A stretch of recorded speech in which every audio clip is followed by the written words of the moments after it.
Mbak ini.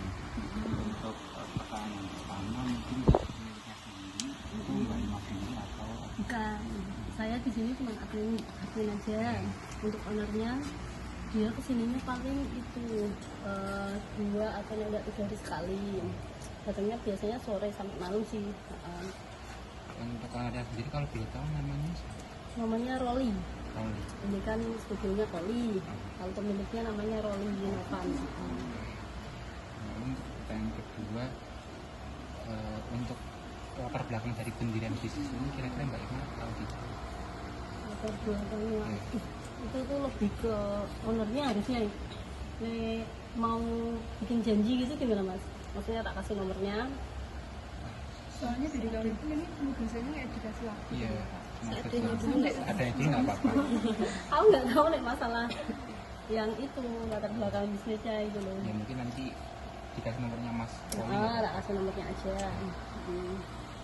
Aku bikin janji, kayaknya gampang kok Mas, maksudnya dengan Mas bikin janji.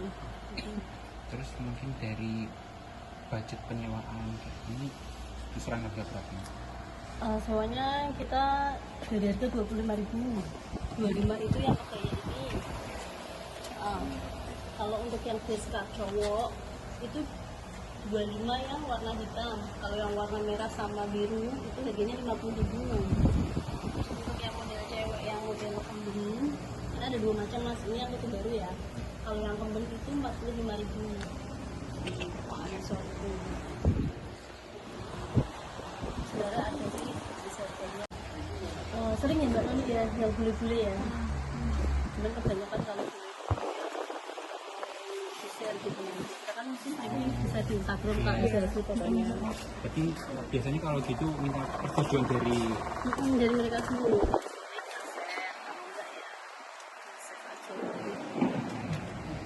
Tapi buat harganya biasanya kan kalau turis kan beda harga sama lokal. Harganya sama, Pak. Atau di sini rata sama. Sama semua. Sama sih. Ada harga beda. ada pembedaan antara Iya, harganya sama kita. mungkin untuk promosi di media sosial apa saja? Promonya biasanya di IG sama TikTok. Untuk adminnya sendiri Mbak Ima sendiri atau ada rekan-rekan? Ada cuman belum berangkat sih. Karyawannya untuk fotografer kita ada 6. Artinya 2, terus fittingnya 2, berarti 10 ya. Ini nanti nih weekend ada pembantuan.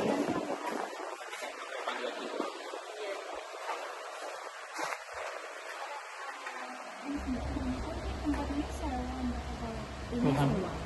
Sewanya sama pigmen yang punya kafe ini. Mulai diskonnya jam 11 malam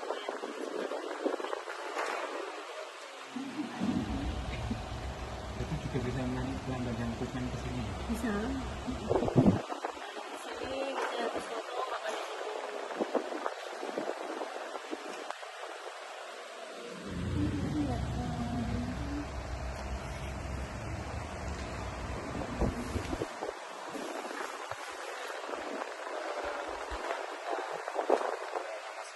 Tapi atas persetujuan Mas Rolly dulu. Iya. Takutnya kalau Mas Rolly Si nomornya.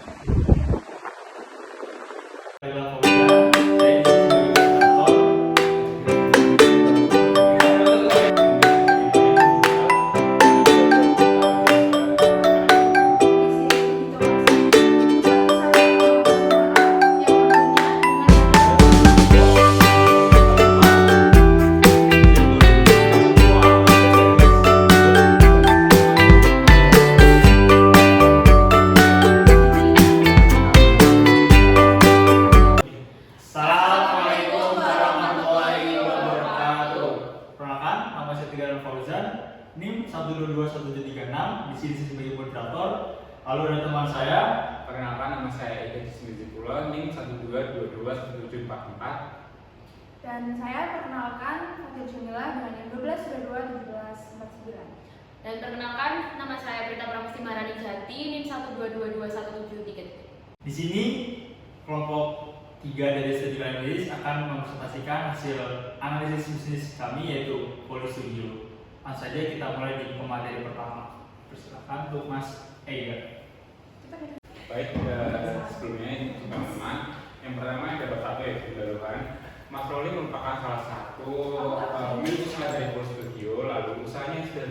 sejak tahun 2022 hingga saat ini. Dalam bisnis yang dijalankan oleh Mas Roli sendiri ini telah memudahkan masyarakat Kota Semarang khususnya dan juga luar Kota Semarang yang ingin menggunakan jasa foto studio, misalkan foto wedding atau foto di sekitar kota lama seperti itu.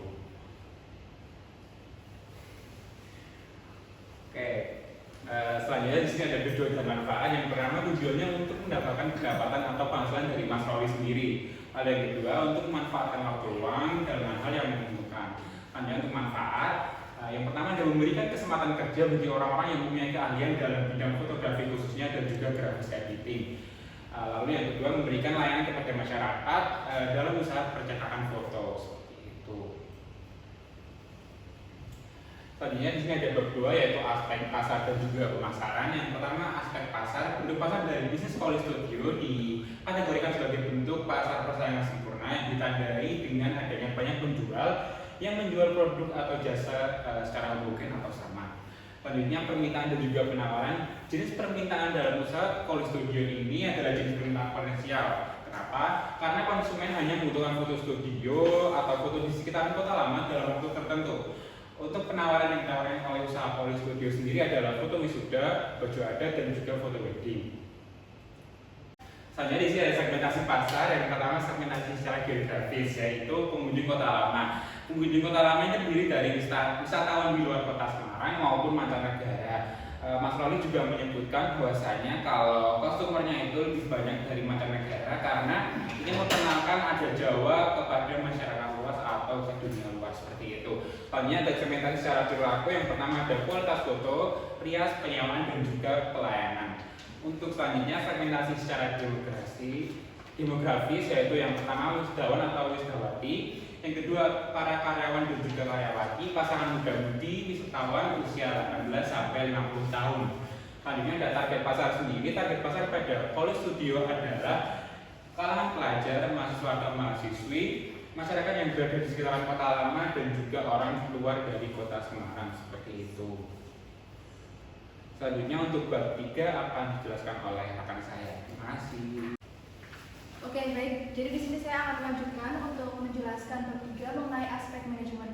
Nah, di bagian aspek manajemen di sini ada beberapa poin. Yang pertama adalah landasan pendirian usaha, kemudian dan ada juga visi dan misi. Nah, di sini yang pertama adalah landasan pendirian usaha. Nah, pendirian usaha Koli Studio ini bahwasanya pemilik usaha menganalisis peluang yang ada, di mana dalam hal ini usaha Koli Studio berada pada tempat yang strategis, yaitu di kawasan pusat wisata Kota Lama Semarang, yang tentunya dengan banyaknya wisatawan juga menambah customer atau pelanggan yang bisa menggunakan jasa foto studio pada usaha ini. Nah, kemudian selain itu untuk sasaran dari usaha ini juga berbagai macam, baik dari wisatawan logistik, domestik, maupun mancanegara.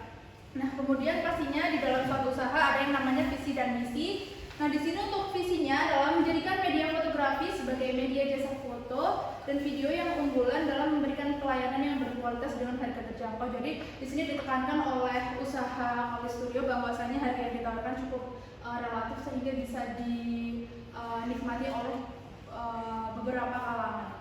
Kemudian untuk misinya yang pertama memberikan pelayanan yang maksimal dengan harga cukup terjangkau bagi masyarakat, dan yang kedua berusaha meningkatkan sarana dan prasarana sesuai perkembangan. Nah, jadi di dalam bisnis ini Koli Studio juga menerapkan atau menggunakan peralatan-peralatan yang pastinya terupdate gitu. Kemudian next.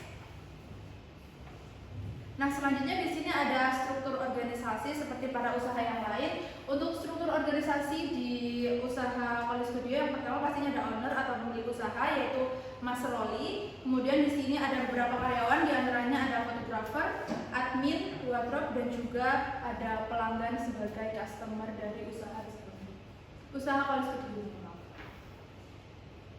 Nah, kemudian di sini ada pembagian baik dari tugas dan tanggung jawab, kebutuhan kerja, dan juga balas tenaga kerja.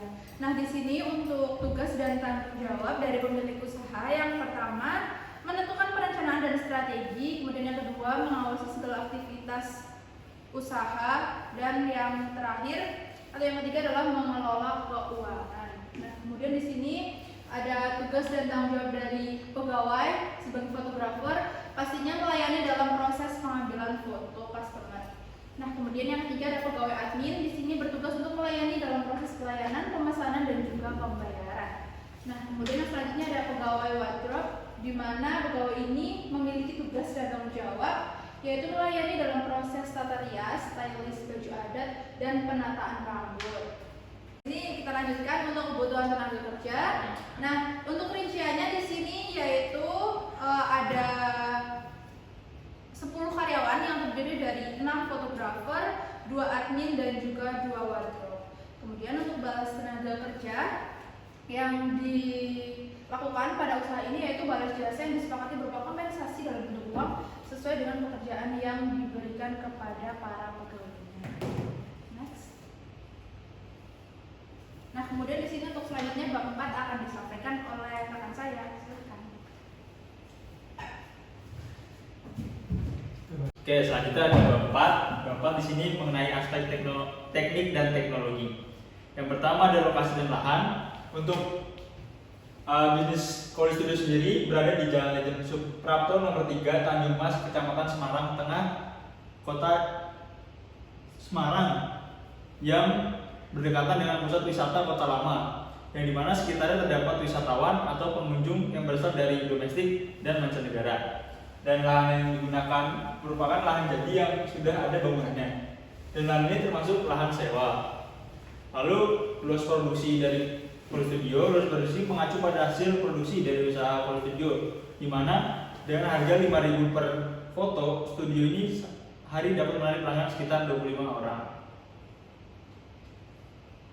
Untuk layout bangunannya, studio ini terdiri dari beberapa bangunan, di antara studio foto dengan luas 3x4, yaitu mencakupi ruang admin dan stylist 2x5 dan ruang tunggu dengan luas 2x3. Untuk desain produk sendiri, dalam desain produk ini terdapat beberapa jenis jasa pelayanan yang ditawarkan seperti harga fotografi dan penyewaan. Baca nih. Nah, untuk di Koli Studio terdapat pembagian, itu ada foto group, paket prewed, dan satu lagi paket keluarga.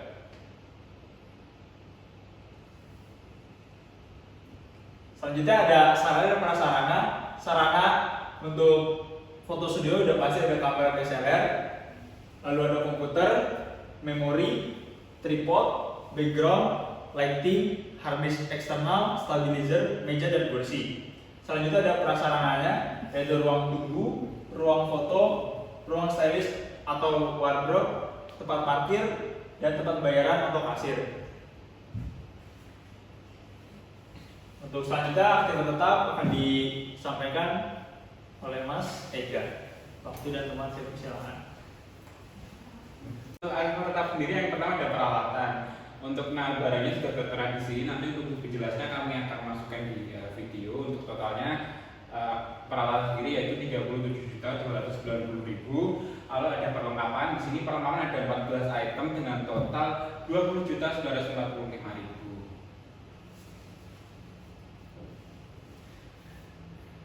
Dan di sini ada Aktiva Lancar. Aktiva Lancar sendiri terdiri dari 8 item yaitu bahan baku. Untuk total sendiri yaitu 18.775.000 untuk Aktiva Lancarnya. Nah, soalnya di sini ada komponen dan juga struktur biaya. Yang pertama ada biaya tetap dengan item yaitu gaji karyawan, biaya listrik dan juga biaya air. Untuk total biaya sendiri yaitu 14.400.000 itu selama 1 tahun. Hanya estimasi perkiraan biaya variabel dari tahun pertama sampai tahun kedua. Kenapa ini sampai tahun kedua saja? Karena dari usaha Mas Roli sendiri yaitu Koli Studio baru berjalan 2 tahun dari 2022. Untuk biaya variabel sendiri dengan total 37.550.000. Hanya untuk tabel pendapatan, estimasi perkiraan pendapatan dari tahun 1 sampai tahun 2 yaitu 181.825.000.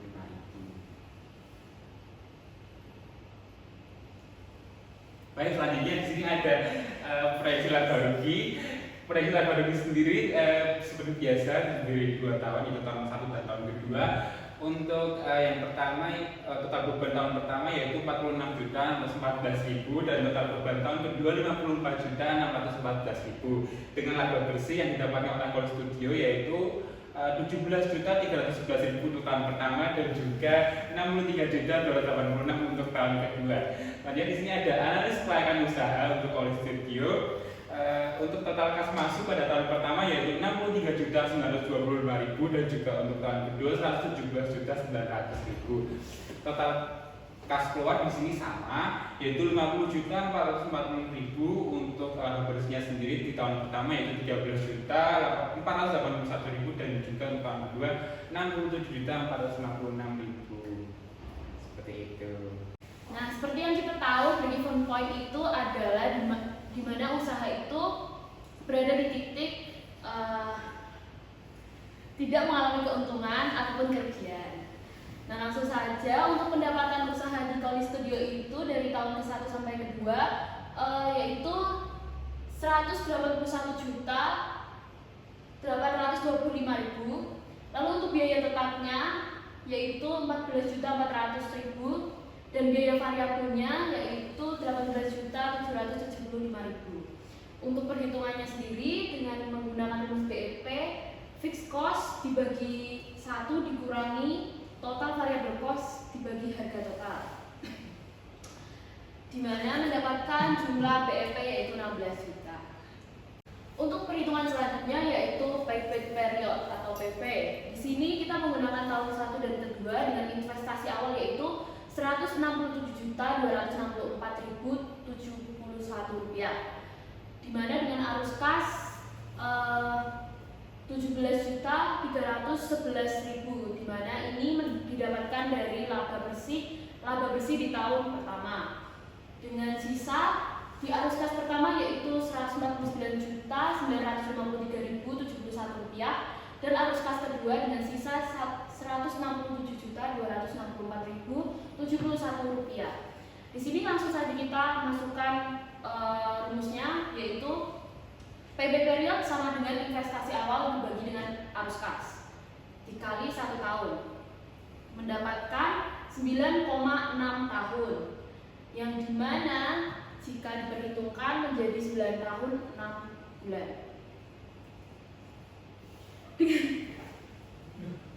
Oke ya, lanjut.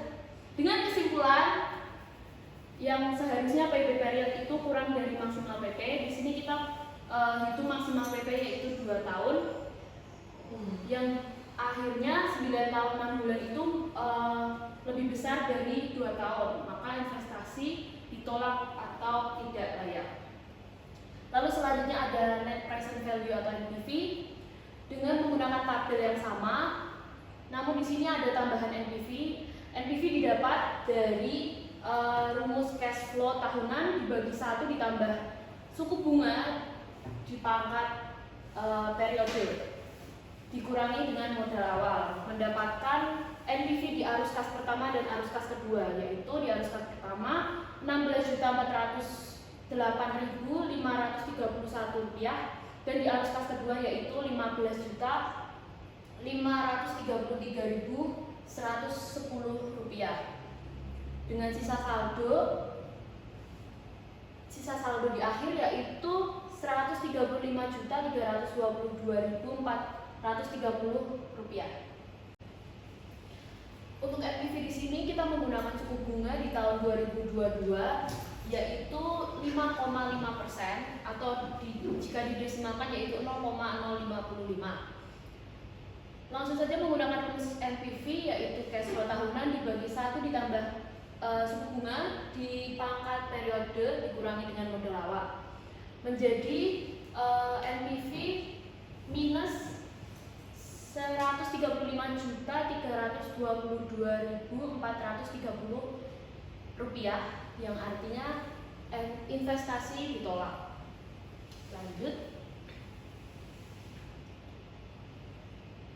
Lanjut ke perhitungan IRR.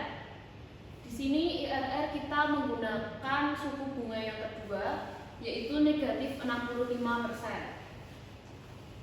Lalu kita mencari NPV kedua menggunakan rumus yang sama dengan NPV sebelumnya, di mana mendapatkan jumlah 23.510.215 rupiah.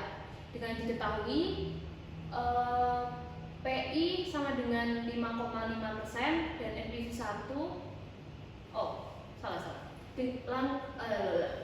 langsung mencari IRR dengan diketahui P1 yaitu 5,5% dan NPV 1-nya yaitu Rp135.322.430 dan P2 yaitu minus 6,5% minus 65% dengan NPV 2 yaitu Rp23.510.215. Kita cari rumus IRR yaitu P1 dikurangi C1 dikali P2 dikurangi P1 dibagi C2 dikurangi C1, lalu mendapatkan hasilnya yaitu IRR sama dengan 6,3868%. Masuk ke profitabilitas indeks atau PI. Di sini kita menggunakan tabel yang tidak jauh berbeda dengan tabel sebelumnya dengan NPV yang juga sama. Di sini bedanya di pengembalian hasil untuk arus kas yang pertama itu 183.672.602 rupiah dan di arus kas kedua yaitu 199.205.712 rupiah. Untuk mencari PI menggunakan rumus present value pendapatan per tahun dibagi investasi awal, di mana 199.205.712 rupiah dibagi dengan 167.264.710 rupiah dikali 100%, di mana PI menghasilkan 1,19%, yang artinya lebih besar dari 1 maka perusahaan diterima. Untuk bab selanjutnya yaitu bab aspek lingkungan dan sosial. Untuk lingkungan yang pertama yaitu lingkungan ekonomi, di mana perusahaan ini dikategorikan sebagai usaha yang berpeluang untuk terus dikembangkan karena dapat meningkatkan pendapatan pemilik dan menambah peluang tenaga pekerjaan. Lanjut. Untuk lingkungan sosial budaya, dilihat dari usaha ini berada di dalam kawasan wisata yang bersejarah yang menjadi daya tarik wisatawan untuk mengabadikan momen dengan berfoto serta adanya jasa penyewaan baju adat yang mendukung proses pemotretan dengan nuansa budaya Jawa. Selanjutnya yaitu lingkungan politik, di mana usaha ini tidak terlalu berpengaruh terhadap kondisi politik di Indonesia saat ini karena tidak ada subsidi dari pemerintah yang diberikan kepada usaha Poli Studio. Lanjut. Nah, untuk bab selanjutnya ini akan disampaikan oleh rekan saya yaitu Fatikul Jamilah. Silakan. Benar toh?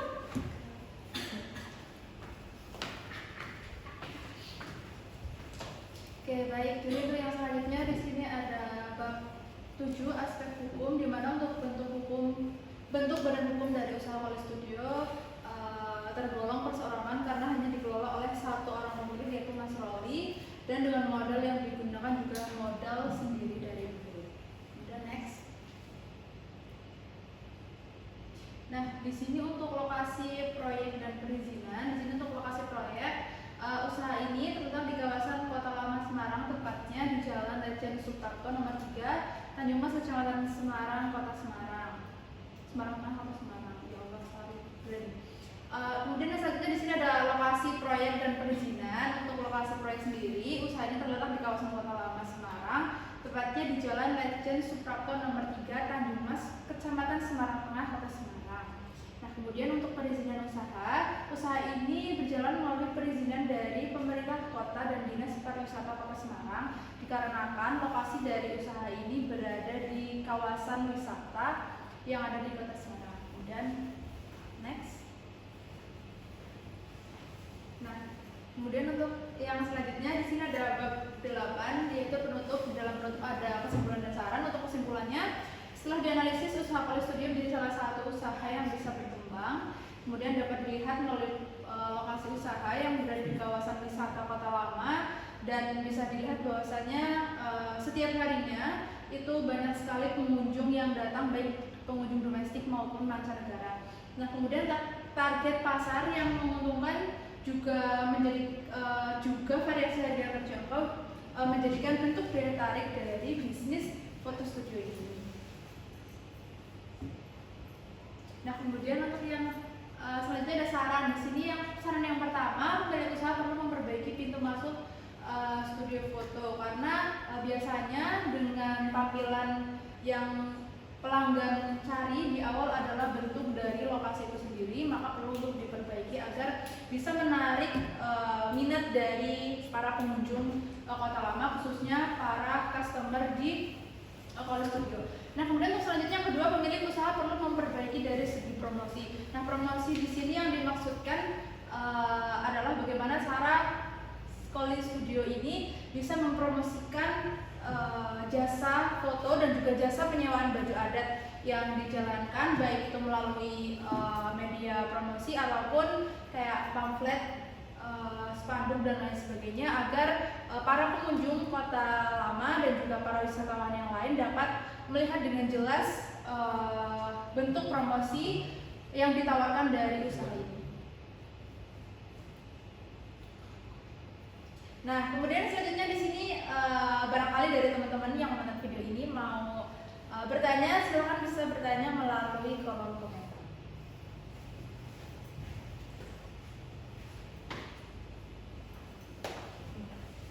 Semuanya.